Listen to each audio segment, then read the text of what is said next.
মাথায় ভারী ট্রাঙ্ক, তা নিয়ে হাঁটছেন এক বৃদ্ধ। শরীরে ঝোলানো পরিচয়পত্র, এসআইআর শুনানির নোটিশ থেকে সম্পত্তির দলিল। কিন্তু কি রয়েছে সেই ট্রাঙ্কের ভিতরে?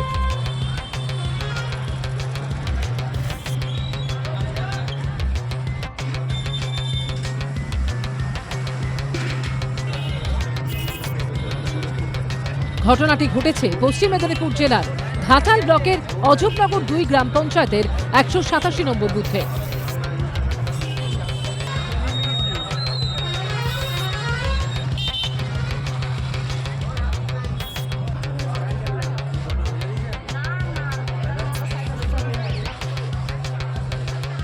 নাম শেখ জাফর আলী, বয়স 71।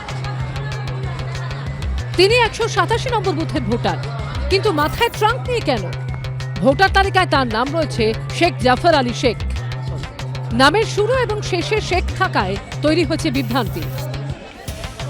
উত্তরে শেখ জাফর আলীর সহজ স্বীকারোক্তি, তিনি পড়াশোনা জানেন না, তাই পরিবারের সব নথি একসঙ্গে ট্রাঙ্কে ভরে নিজেই হাজির হয়েছেন বিডিও অফিসে। কি এসআইআর না কি হচ্ছে সেই জন্য আমাকে নোটিশ করেছিল। তো আমি তো মুখ খুলে নোটিশ বুঝতে পারিনি, যার জন্য আমি পুরো ট্যাঙ্কে যা ছিল পূর্বপুরুষের সমস্ত কাগজপত্র আমি নিয়ে এসেছি। ট্যাঙ্কে কি আছে? এতে দলিলপত্র আছে, বাপ দাদা ঠাকুর দাদা তার সব দলিলপত্র আছে এতে, সেইটা নিয়ে এসেছি। ও সার খুঁজে নেবে। সব দলিল নিয়ে? সব দলিল নিয়ে এসেছি। আপনার নামের ভুল ছিল?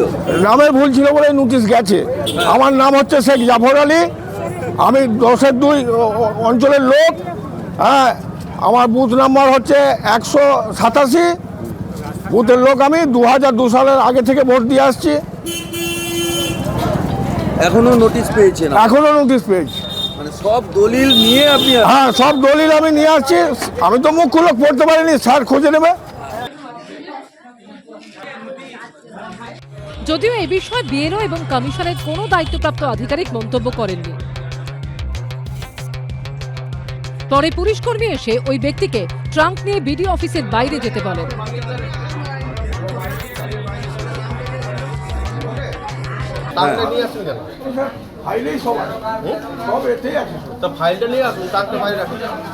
অনেকগুলো ফাইল তো ট্যাঙ্কে নষ্ট হয়ে যাবে, গোলমাল হয়ে যাবে, ওই জন্য ট্যাঙ্ক সবাই নিয়ে নিলাম আর কি। ট্যাঙ্ক নিয়ে আসা যাবে না।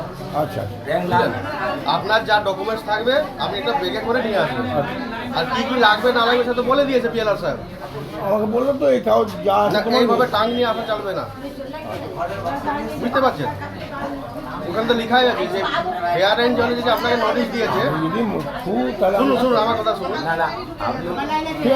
আপনাকে তো বলেছে যে আপনাকে এইসব কাগজটা নিয়ে যেতে হবে। তাহলে এইসব টান পান নিয়ে আপনার উচিত হয়নি। আপনাকে হয়েছে কি? এক কাজ করুন, আপনার যে বিএলআর বলেছে যে কী কী আধার কার্ড কী কী লাগবে ওগুলা নিয়ে আসবেন, বাকিগুলা রেখে দেন। বাইরে দিয়ে বাইরে চলে যাবেন।